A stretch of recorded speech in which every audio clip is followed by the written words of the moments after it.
Danusi bagukingire mugiga bagukingire agakwega uzasanga hari sida, hari igihe ushaka kuvuga ufite sida, hari igihe ushaka kuvuga uri muzima, uzasanga hari ibicurane, hari inkorora, hari gripe. Ibi bintu byose bihari ni challenge ku buzima bwawe. Icya kabiri, hari ubukene. Ubukene nabwo uzasanga wisanze uvuke mu muryango utishoboye, usanga uvuke mu muryango wa ntaho nikora, uzisanga uvuke mu itorero rimwe na rimwe idakunda abantu, ugahita wowe bari abantu ujya ubanga bari ibyo bakunda. Uzisanga ufite inyogosenge udakunda umuryango wawe, uzisanga hari challenge nyinshi cyane zitandukanye, ku buryo ubuzima bwawe uzagira ngo ni ikibazo ubashije kwisobanukirwa, ukamenya ko Imana ifite umugambi mwiza ku buzima bwawe, ukayizera ukayiringira, nta kibazo na kimwe wahura nacyo utazasohokamo.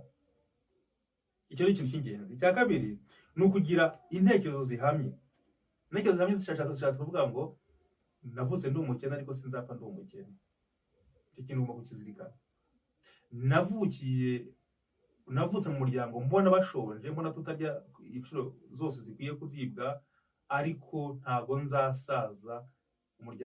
Tekereza uhaye nk'umuntu imyambaro ukabona arambaye araberewe, ukuntu wakwiyumvumeza. Tekereza nawe igihe hari umuntu waguhaye icyo utari ufite, uko byakuhindukiye, uko byakumereye, uko wumvaga umunezero, n'uwo muntu yakumva umunezero nk'uwo nguwo. Inshuti bakunze muteze amatwi rero, ndagira mbabwire yuko iki kiganiro kigamije kubwira ngo byose birashoboka.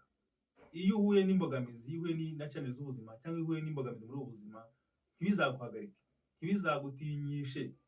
Ndavuga ngo tinyuka ubikore. Hari igihe ikiganiro nyakunda kureba kuri televiziyo y'u Rwanda cy'Umutoni Evrine cyangwa ngo tinyuka urashoboye mugore. Tinyuka nawe urashoboye uko ungana kose. Ku myaka yawe wahimbura abantu benshi, ku myaka yawe wagaburira abantu benshi, ku myaka yawe wagira umumaro munini cyane, washinga ikigo gikomeye kigakomera, wakwambika abantu benshi, waririmbira abantu bakanezerwa, wabyinira abantu bakanezerwa. Ukeneye gukora icyo Imana yakuremeye gukora kugira ngo wuzuze inshingano ya hano ku isi. Twese nicyo twaremewe, waremwe mu buryo buteye ubwoba kandi butangaje, ufitiwe umugambi mwiza. Ibyo Imana igambira gukoresha ni byinshi kandi ni byiza. Bitinyuka rero bikore. Tinyuka none uyu mwaka wa 2025. Rero niyo mpamvu nawe Imana ikurema, wenda ushobora kwibwira ko uciriritse inyuma y'abandi bantu, ariko Imana igukeneye mu bwami bwayo kugira ngo ugire icyo uhakora. Nta kintu na cyo gishiriritse mu bwami bw'Imana kibaho. Ushobora kubona uvuga ngo uri umukene gute se? Kandi Imana igukeneye mu bwami bwayo.